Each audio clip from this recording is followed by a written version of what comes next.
Aspirin heart attacks Covid vaccine తర్వాత అసలు నిజం ఏంటి? హార్ట్ అటాక్ ని కాపాడటానికి ప్రతిరోజు ఆస్పిరిన్ తీసుకోమంటారు. అసలు ఎంతవరకు నిజం? అండ్ కోవిడ్ వ్యాక్సిన్స్ తర్వాత చాలా మందికి హార్ట్ అటాక్ తో చనిపోతున్నారని వింటున్నాం. అసలు దీంట్లో ఎంత నిజం ఉంది? చలో ఫ్యాక్ట్స్ తెలుసుకుందాం. ఆస్పిరిన్ అనే మెడిసిన్ ని మనం హార్ట్ అటాక్స్ కోసం చాలా ఏళ్ల నుంచి వాడుతూ వస్తున్నాం. ఈ ఆస్పిరిన్ అనే మెడిసిన్ మనం తీసుకున్న తర్వాత మన బ్లడ్ లోకి వెళ్ళి క్లాట్స్ ఫామ్ అవ్వకుండా చూసుకుంటది. బట్ దీంట్లో ఒక పెద్ద రిస్క్ కూడా ఉంది. ఇది మీ బ్లీడింగ్ టైం ని చాలా పెంచేస్తుంది. ఇఫ్ ఏమన్నా చిన్న కట్ అయినా కూడా ఎక్కువ బ్లీడ్ అయ్యే ఛాన్సెస్ ఉన్నాయి.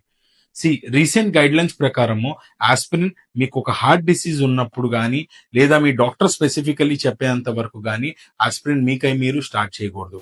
ఇట్లా స్టార్ట్ చేసిన క్రమంలో మీకు మంచి కన్నా చెడు ఎక్కువ జరిగే కారణాలు ఉన్నాయి. కోవిడ్ వ్యాక్సిన్స్ తర్వాత మనం చాలా సార్లు వింటున్నాం, చాలా హార్ట్ అటాక్స్ పెరుగుతున్నాయి, చాలా మంది మగపిల్లలు చనిపోతున్నారు. హార్ట్ అటాక్ కి కోవిడ్ వ్యాక్సిన్ కి సంబంధం ఏంటి? ఎస్, కోవిడ్ వ్యాక్సిన్ తర్వాత పాండమిక్ తర్వాత హార్ట్ అటాక్ ఈవెంట్స్ చాలా పెరిగినాయి. యంగర్ మేల్స్ ఎంఆర్ఎన్ఏ వ్యాక్సిన్స్ తీసుకున్న వాళ్ళల్లో చాలా మందికి హార్ట్ అటాక్ వచ్చాయని చెప్పి వింటున్నాం. బట్ అసలు ఎంతవరకు నిజం?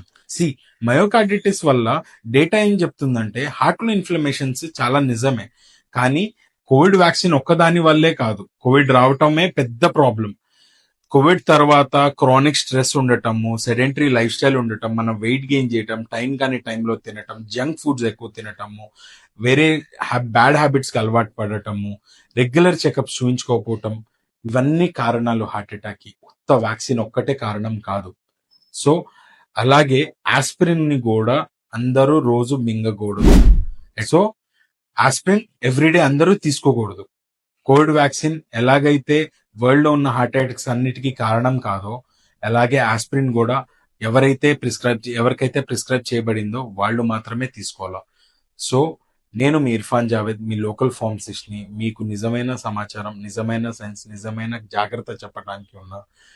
ఇట్లాంటి నిజాలు తెలుసుకోవడానికి, హెల్త్ టిప్స్ తెలుసుకోవడానికి నన్ను ఖచ్చితంగా ఫాలో అవ్వండి. Thank you.